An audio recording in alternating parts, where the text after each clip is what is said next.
Good morning, good afternoon, good evening, wherever the hell you're located. This is Alex Ditton. I'm with Underground Noise Webzine. This is Webisode number 35. Hit that subscribe button, like it, share it with your friends. Today, I've got the guests, Wilson and Eston from the band Vulnificus. Welcome, dudes. What's up? Welcome. How's it going? Going great. How are you? I can't complain. Nobody listens to a complainer. Nah. Block button. I mean, they'll hear it, but do they really want to? I have no idea. Nah. That's a different podcast episode. Yeah, that'd be called the Complainers Podcast. That's it's somewhere in, I don't know, some crazy country somewhere. Well, first off, I would like to ask no you streams, no plays. Yeah, first off, I would like to ask you guys, who are your influences musically? You want to go first? Oh, you want me to go first? All right. Musically influenced, I would say Cannibal Corpse and Behemoth, just because I look at those as like the main ones I used to listen to as a kid, and black metal in general, just anything black metal I used to listen to. That's like my main influences. Yeah, for me, for the most part, I pick up influences from all types of styles of music. But I would say for this project, it would probably definitely be Digested Flesh, Answer to Infection, Mortal Decay, the Forensic album, a little bit of Cannibal Corpse, at least for the first EP that we did. And then, of course, like Deeds of Flesh, Malignancy, Suffocation, depending on the riff, that's kind of where I get the influence from, Immolation, and all the rest of it. Just because I'm originally from New York, Skinless, Dehumanized, just any of those type of bands, I normally just pull influence from that. Where in New York, Eston? I'm originally from New York City. I'm from Queens. So yeah, that's originally where I'm from. So yeah, like we were talking about earlier, like I've seen a lot of those bands before, like Skinless, Dehumanized, Mortal Decay, Malignancy, Immortal Suffering, Pyrexia. So I've seen them a lot over the years, and it just kind of just comes out in music, just like without even really, just like second nature. That's really cool. The reason why I had to ask you that is because I grew up around Binghamton, New York, which is upstate New York, below Syracuse and Rochester. Yeah, that's out west. Yeah. Yeah, not too bad. Yeah. So, well, yeah, that's where a lot of my influence are. That's awesome. This is a question for you, Eston. How did you learn how to growl? I learned just by imitating bands that I liked. So, Cannibal Corpse, Devourment. Those were like some of the first like death metal bands I got into. So just going through the lyric sheet, things like that, and just like hearing certain parts, especially with like Suffocation, the Human Waste EP. That was another one of the first things that I listened to. And just reciting the patterns and just things like that, just imitating. And then once I kind of got the hang of like how I wanted to sound, as far as like imitating, I just actually started doing my own thing after that. It was hard, it was hard, I'll say that. But I don't know, I just had fun doing it. Yeah, it definitely takes a lot of practice. It took me a couple months or so just to get as guttural as I can be. Oh yeah, for a while, like I couldn't even do gutturals. I just started off just doing like screams, just like really, really, really like mid-tempo, like mid-range, like high range.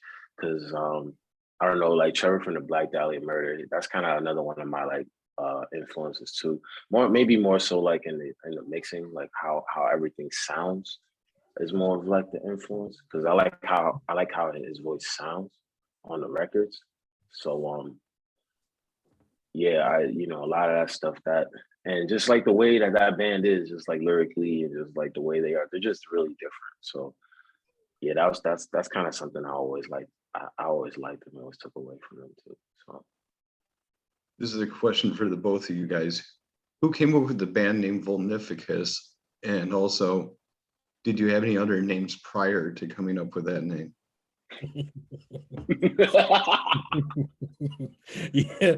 So yeah, Wilson, you take that one. my buddy and I, we used to run a label. Well, I don't even know if it's still active or not.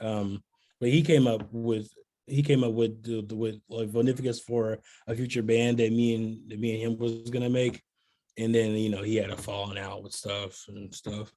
So he told us to keep the band name Vulnificus because at first it was what was it? I don't even remember. Intestinal vomit play. Yeah, intestinal vomit play was the first like band name that we had, and then we decided to switch it up just because it sounded better. It kind of fit the mentality of what we were going for. Yeah. Yeah. That was the name that Wilson we originally came with, because Wilson kind of had an idea as to what he wanted to do already. And I had once I'll go ahead. You can go ahead. Yeah, so like once I heard everything and I just saw like the potential, I was like, yeah, nah, we can't call it this because it's just like it's more gore grind. Like that name is more gore grind, like Last Days of Humanity type of stuff. So I was like, yeah, I can't do that. I can't do those vocals. But I was just like, yeah, it don't really fit what we're trying to do. Plus, I always like the one name band. So I don't know. I guess that's like another like New York type of thing. So I don't know. Like he said the Vulnificus, and I don't know. It just I didn't know what it meant. I just said, hey, look, whatever. Like it's one name, so I'm cool with it. Yeah, I had to look up the words just to see what the meaning was. I was like, oh, it's a type of bacterial disease. So yeah, some shellfish, which I would never know about because I don't, I'm allergic. So well, you don't need Vulnificus in your life except for the band itself. You know what I mean? Yeah, definitely. Yeah, I had to look that up myself. I have files that were like pre-Vulnificus done already, so I just kind of gave him. I was like, yo, check this out, get on it if you can. That's kind of how it came together. Yeah, the first song he sent me was Scraped and Scattered. And I don't know, as soon as I heard the blast that you was talking about in the review, I said, yeah, I gotta record to this ASAP. That's really cool. So do you write the lyrics yourself, Eston? Absolutely. That's awesome. Yeah, it's all from my mind. So yeah, I just come up with it. Sicko. Well, at least with a nomination, a lot of those lyrics I came up with, and it was just really more so just like the vibe of the music that Wilson sent me, because everything happened real quick. Like I want to say everything happened in the span of maybe like me and Wilson talked on like a Thursday, and everything was recorded by like a Tuesday. Yeah. Within the span of a nice week. So we didn't really have that time like most bands do, like practice and think about like what we're gonna do. It was just like, hey, here's a song. All right, yeah, this is what I'm doing. Okay, cool. Like it kind of was like a project in the beginning. Then it was like, okay, yeah, we're getting serious with this. That's what it was. That's very cool. Do you guys have any upcoming shows? Nah, just because of the climate and just because Wilson's about 5 hours away from me, it'd be a little difficult to pull that off. Plus, it's just me and him.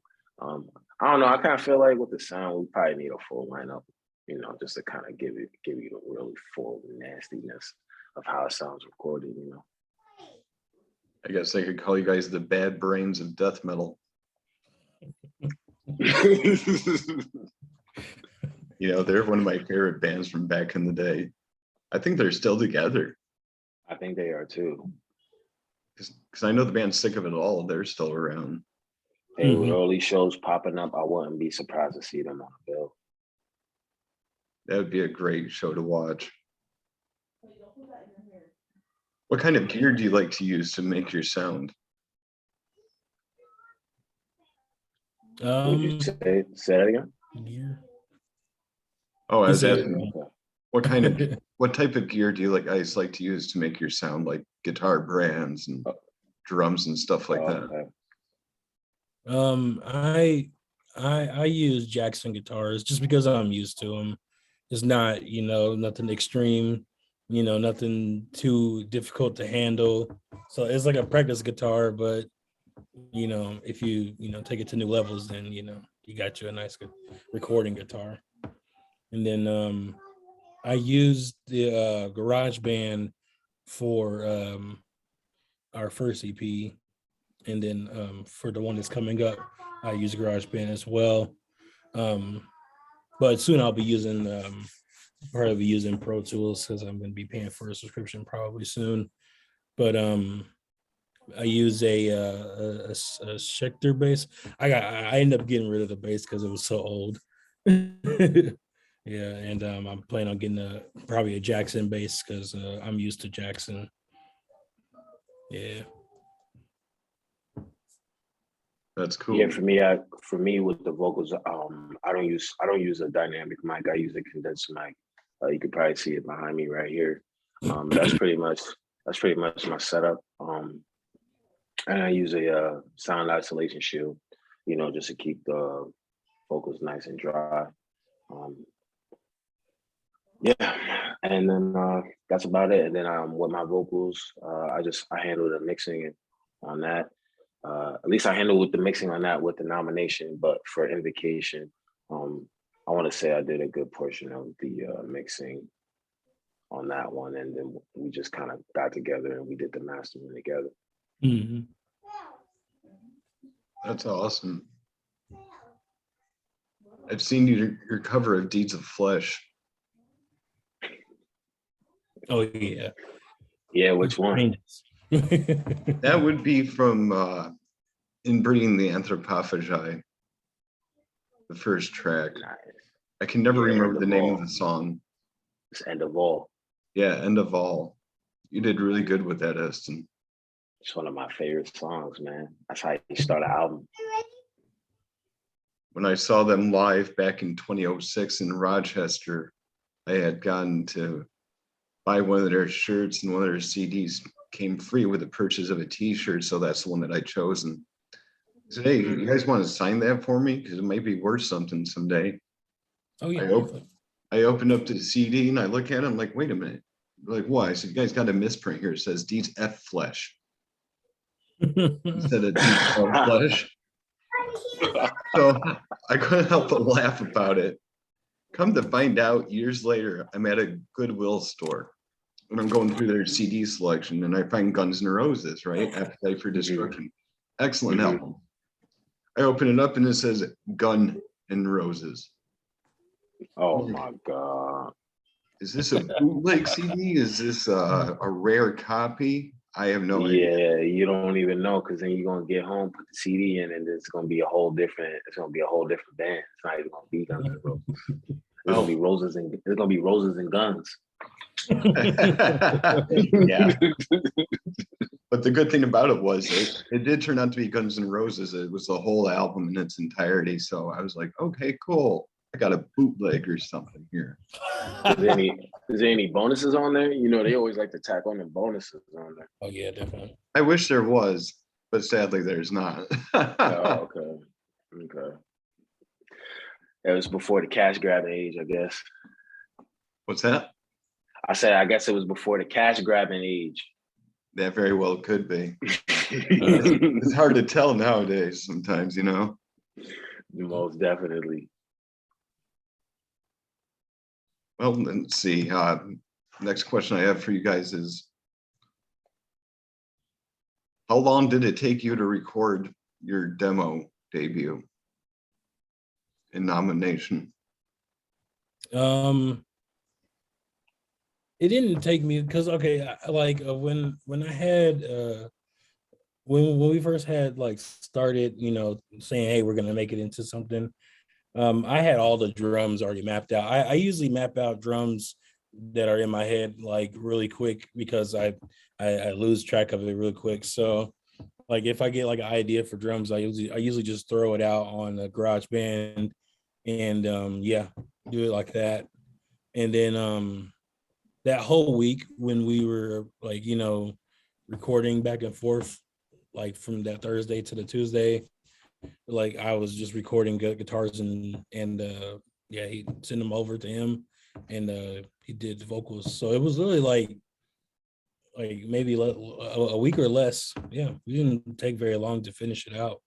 And then after that I mixed everything, and then we threw it in eMaster, and yeah, after that it was like pretty much like, yeah, let's just throw it out.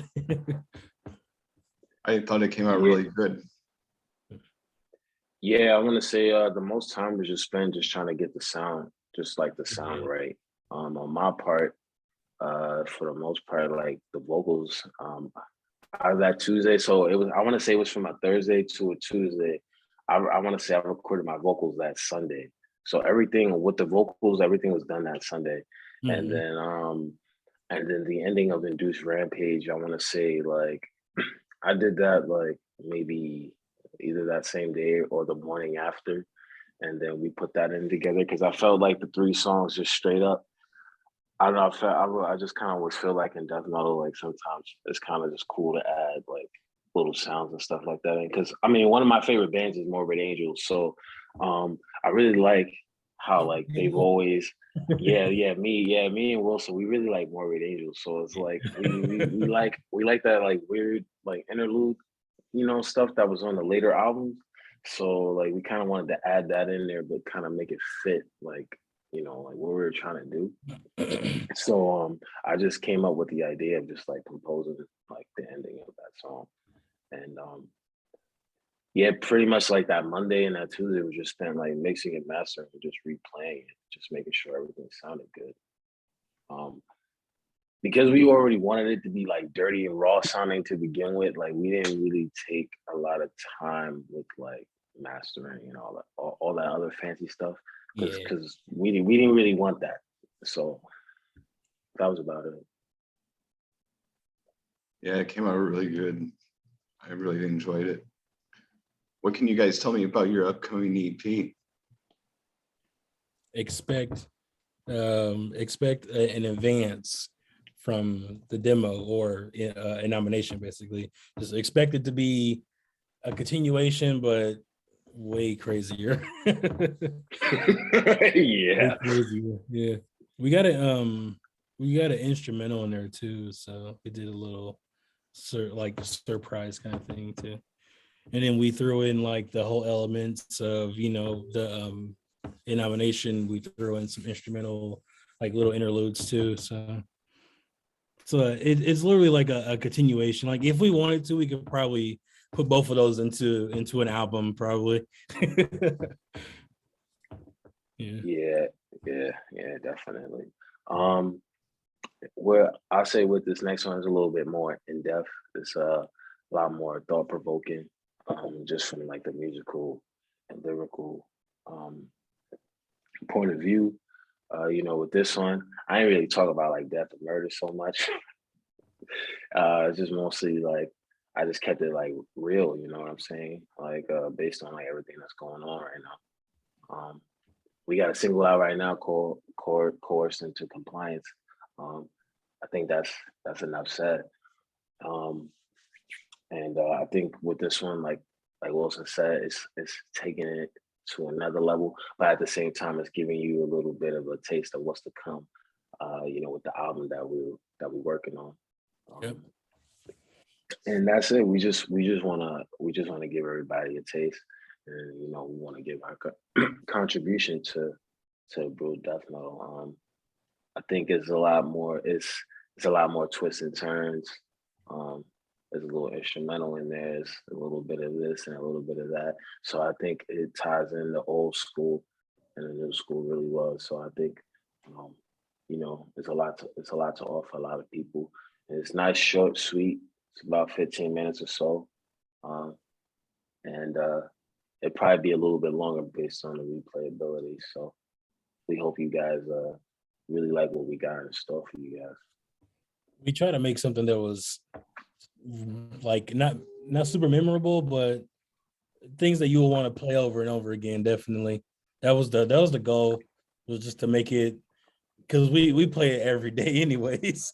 Like the time period from when we were mixing to like when we got to the mastering part, when we met up, we just been playing it all day, just making sure, hey, this sounded like this, fix it up, like we really try to make it, enjoyable. Yeah, there was definitely a lot more time that spent on these 5 songs. Me personally, I'll probably say it's probably been the most time I ever spent on any project that I've ever been on to this day. And it's kind of cliche to say, but I also feel like this is probably one of the strongest of all the ones I've been on to date, just because it highlights all of our abilities, like Wilson's abilities and mine as well. So, when that album gets ready, it's definitely gonna be something that hopefully you guys keep your eyes on. Yeah, definitely. I'll keep my eyes peeled for sure. Or I could open them with toothpicks, that's one way to do it. You just open them with those medical scissors. Yeah. Well, I got a couple more questions for you guys. How old were you guys when you discovered that you wanted to be musicians? I think I was 15 when I first thought about that. Yeah. Yeah, there wasn't really an age for me. It just kind of happened on accident. Like I told you, like when I, previously, I just learned how to just imitate people that I liked. I've never really considered myself a musician, just like a fan of the music, just somebody who just want to play and just be like, just hang out with all the people that I like, you know what I'm saying? And this music actually, like, it gave me an opportunity to do so. And that's about it. I never really came to that idea that I was a musician. So, and I still don't think I am. So I don't really know how to answer that question. That's okay. I just listen to like a lot of music, like different genres too. I also do hip hop music on the side. So like I like music is top tier for me. Like I really want to be a musician. Like been wanting to be a musician since, like I said, since I was 15. Just because I used to watch this thing in Indiana. Is there used to be this channel called IMC, it's Indies Music Channel, and they used to play like it used to play like Avenged Sevenfold, and he used to play like Murder Dolls. He played Immortal one time. That's when I was like, holy shit, I gotta get into it. That like my early stuff that I like have, like when I first started doing music, is like all black metal. And then I got into death metal super heavy. I was already into death metal, but I got like really into it when I started listening to like a whole bunch of Dying Fetus, listening to I got into Defeated Sanity at a good time, because they were actually, they're still making good releases anyways. Then I got into like shit, I can't think of it. Oh, Abrasive. Abrasive was like probably one of my favorite underground ones. And then I just wanted to be just straight up real death metal, because it was fun to do, and just love being low toned. It was kind of cool. Yeah. Everything is death and murder. It was just, and then like the imagery. I'm an artist too, so I draw a little bit and all that stuff, and the imagery of like the album covers and like t-shirts and everything. I was like, man, I want to do this shit, but I also want to do art as well. So, I kind of try to combine the worlds, and it works, and sometimes it don't work, but definitely wanted to be a musician when I was 15. Yeah. That's very cool. Well, my last question for you guys would be, do you have any last words for Underground Noise? Yeah, I want to thank you, Alex, for having us. I want to thank you just being cool and being along for the ride. And we definitely got some more merch that's here. We got some hoodies, we got some CDs. Show them the merch. Show them the merch. Yeah, I guess I could do that. Give me 1 second. Show them the merch. It's funny because it's telling me that my remaining waiting time is 6 minutes. Oh, all right, so we got this hoodie. That's awesome. We got the artwork on the back. That's Power. Shout out to Power. Giving us some good artwork. And then let's see, we got these red shirts, gray shirts. I'm trying to speed this up. So we got this in gray. Shout out to Power. That's Power. And then we got the red logo. If you want to get I like that red shirt. That's nice. That's crazy. It gets hot. When it gets hot as hell outside. And then we got something else for you guys who like to be in the sun all day at the festivals coming up. Yeah. We got the same one in a white colorway. That's cool too. And then last but not least. All right. And we got the CDs. Oh yeah. CDs. Well, they just fell out. It's hand numbered, as you can see. Yeah. Hand number. They are limited. I was telling everybody about that. And then we got the long sleeves nomination. Crazy. That's awesome. Sleeves on the side. And all the rest of this, you could go to our website. It's Vulnificus, BDM.bandcamp.com. So check it out. We ship everything. I ship everything out. 2-day shipping, first class. So, it's not a long wait. We got pre-orders for Invocation. And that'll be out June 10th. Awesome. Check out our song. You can check out our song out now. It's called Coerced and Compliance on Spotify, on our website, YouTube, everything else, man. June 10th Thank you very much. You're welcome, guys. My stepson's birthday is on June 10th.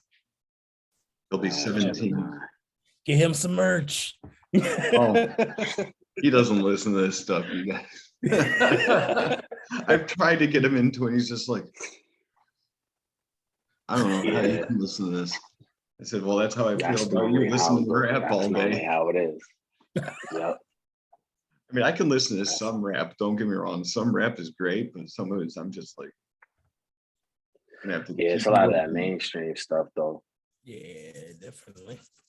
Yeah, but with all music, there's the best, and then there's the worst. So that's true.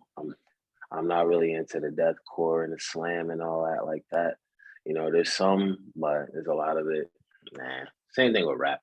It's a lot of, but there's a lot of. Speaking of slam, don't forget who the inventors were. That was Internal Bleeding. Internal Bleeding, yes, sir. Right there behind you. I got my interview with Chris Pervelis. Yeah, that interview was good. That interview was great. Yeah, I got tons of Internal Bleeding stuff around my room right now. So it's one of my favorites. Actually. There you go. Yeah, I was looking at that shirt too. Want to make a trade? I might have a double of a shirt. I'm just kidding. No, but yeah, I mean, it was great talking with you guys today. Yeah, definitely, Alex. Thank you for having us, man. Definitely. Yeah, thanks for your time. Remember, people, keep your horns up. Support Vulnificus, support Underground Noise, support your local music scene, and make sure that you headbang extremely hard till your head pops off your head. Your head pops off your head? I meant to say, till your head pops off your neck. Boop! Kind of like a dandelion. Thanks, guys. Thank you.